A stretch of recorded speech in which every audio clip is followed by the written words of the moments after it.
Hi, I'm Sean and I'd like to delve into the settings. Now in the settings there are a wealth of ways of controlling your photography to a much higher level. And they're not for everybody, but here we go, let's dive in. The little wheel on the top there is the settings mode, and hit that. And here are some of the settings.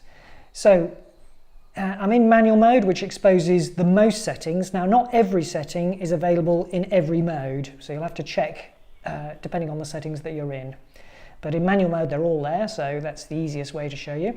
So there's white balance, which starts with white balance auto, so the camera is deciding for you. And then if you're not satisfied with the white balance, you can choose the particular lighting conditions that you're in. So here I'm actually indoors, so probably under a fluorescent light. That probably gives the right sort of setting for that situation. So that's white balance. That's the ability to turn the flash on and off, or put it onto continuous as well. Particularly useful, so what you see is what you get type photography. The aspect ratio is the shape of the picture, so you can change it from 3x4, 16:9 or square 1x1. The timer is a really useful function. It's particularly useful if you're trying to take pictures of yourself and setting the camera on a tripod and running around. It's got various timings, 3, 5, 10 and 15 seconds. It's also useful if you're trying to do night shots on very long exposures. That way you can press the button and the camera can be completely still while the shot's being taken, because there's a delay there and you've taken your hand off the camera.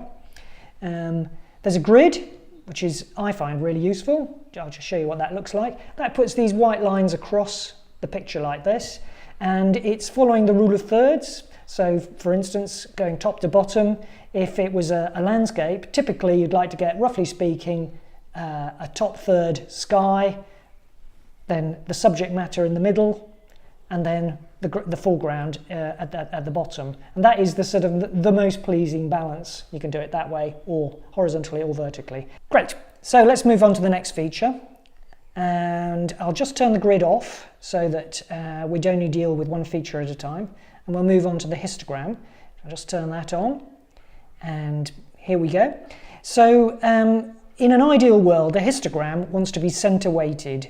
That means that the graph should be a bell-shaped curve. Now that's not true of every circumstance, and it's a bit of a fine art, the histogram, to be honest with you, and it's not for everybody, but it's a really useful tool if you're trying to get a balanced shot, and it allows you can see I can change the histogram by making it darker and lighter, and here we go, look, getting it into the center there. That shows that the exposure for this particular scene is actually correct. So that's the histogram. Let's just turn that off. The horizon is another really useful feature. Turn that on. Particularly if you're trying to do something where there's a horizon and you want to get it lined up. You can see this line at the bottom.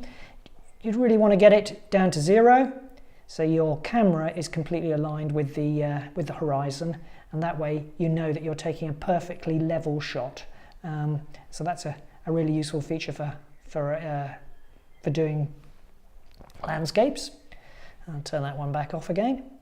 HDR is a feature that basically what it does is takes 3 pictures, one slightly underexposed, one slightly overexposed and one correctly exposed, and it takes the best parts of those 3 pictures and stitches them together into one image. So it's sort of doing the hard work for you there a bit. I'll just turn HDR off and go into format. So there are 2 formats, JPEG, which is the default, and then TIFF. And TIFF files produce pretty chunky size files. They're sort of 30 odd megabytes each, as opposed to sort of 10 to 13 megabytes on a JPEG. So a TIFF file is really useful if you're going to blow the photograph up, or you're looking for extreme detail, or you're trying to manipulate it after you've taken the picture in Photoshop or other photo editing suites. So that's a pretty useful feature for the more advanced photographer. Put it back into JPEG. And the next one is focus. which is the ability in some modes, and it's only on in some modes, to either have auto or manual. And I'll just put it into manual, show you what I mean. So you've got that ability here, a little slider on the side to go in and out of focus, back into the menu system, and then there's the ability to turn the filters off and on. So that is part of the setting system, and I can continue on to other parts of it here. So there's the little wheel system there. The sound is the default here, so you can either make the shutter sounds and the other sounds within the app go up and down. Geotagging shows you in the image, exposes to you where you took the picture, so you can either turn that on and off. And the reset button, as I've pressed it there, it shows you reset settings. Are you sure?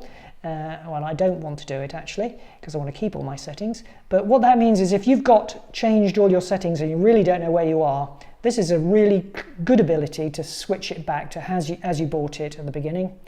And restoring purchases, which is the final option there, that allows you to,